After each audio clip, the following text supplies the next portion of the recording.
thanks for joining me for another video. I'm going to be going over Kage's 5 best moves and tips on how to utilize them. I've been putting a lot of time and work into this character, and to be honest, it's been a tough journey.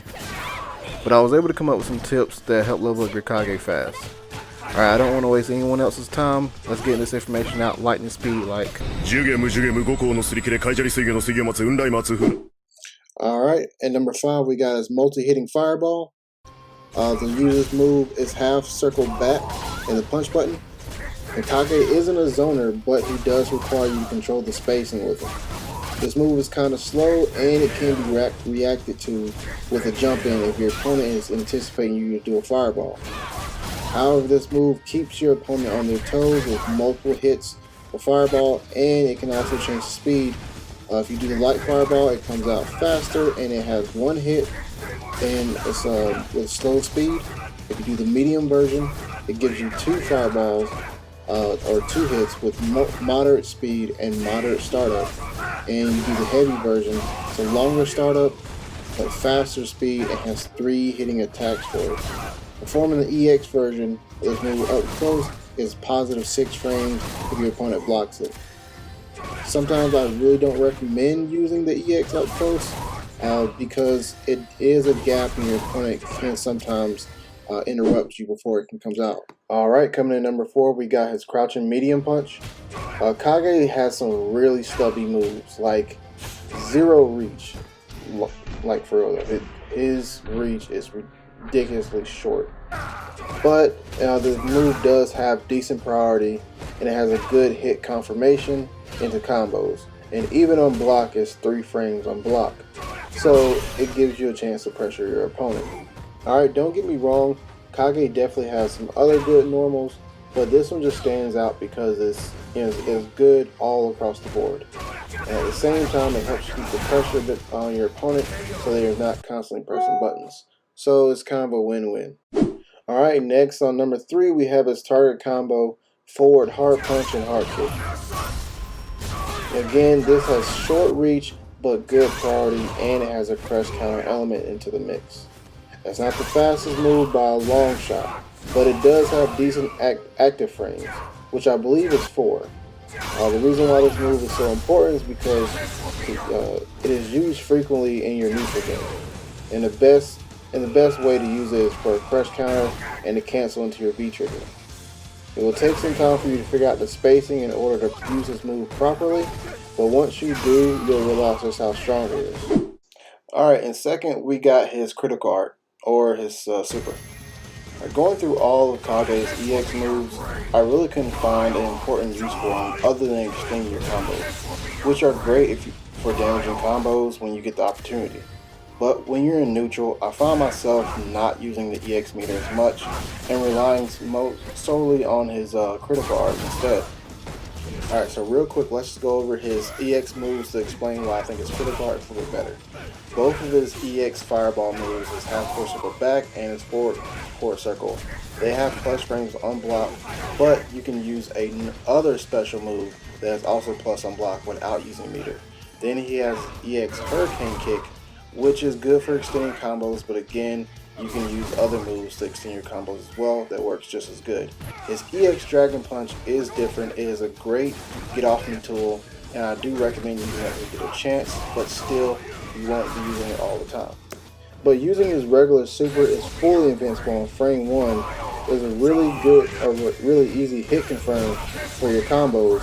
And if you have V trigger selected, it gives you access to a second critical art, which is his Raging Demon, and it does even more damage and fully invincible by 12 frames. And it even works as a decent anti-air, using his first critical art and his second critical art. So that's always something to look into. If you have his second V trigger selected, it gives you access to his Raging Demon, and that does a ton of damage.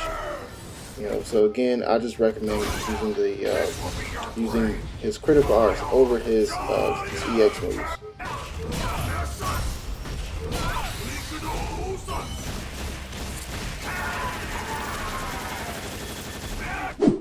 Alright, so I just want to go over some bonus moves that should be highlighted on because they are important. They're just not as good as the other moves I think. So first off, we have his crouching medium kick. You're going to be using this move a lot in neutral. There's nothing really special. It's not particularly fast, and it doesn't have really any good reach, but it is a low attack that can be canceled into many of his moves. So you're going to be using this pretty often in neutral. The next is a standing medium kick. It's good for canceling into V trigger, and it also goes over low attacks, which makes it very useful in your neutral game. So if characters are just doing constantly low attacks, it kind of helps you to crush those moves. And for the next one, we have his crouching hard punch. Now I like to always highlight having an anti-air in my videos, because anti-airing in this game is super important. And so this move is really good when it comes to controlling the air. But for the most part, the reason why it's not on the top 5 list is just because out of those functions, it doesn't really have many other functions other than anti-airing. I think the only other function I can think of is comboing into his hard axe kick, but other than that, there's really no other use for it. And last, I want to highlight his V skill. I believe it's his V skill 1. This move is pretty good. It has decent range, but if your opponent blocks it, it's -6, so it's extremely punishable on block. If you hold down the V skill, it is -2 on block, so it is safe if you hold down the V skill, so that's good.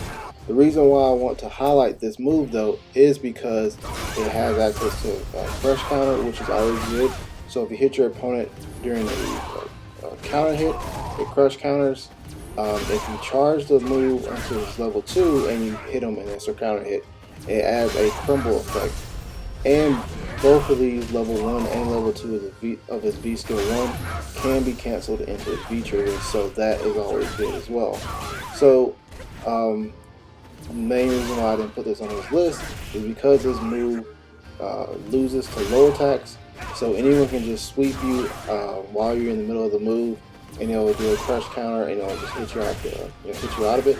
Or if your opponent just recognizes that you're doing it constantly, they can just neutral jump and then hit you when they're coming down. So again, this move can be exploited, but it comes in handy. Alright, in first place we have his axe kick. Now you might have noticed I didn't really go over his EX axe kick that well a while ago.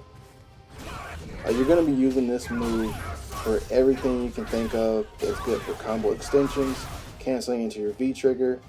They have a version that has plus frames to continue your pressure.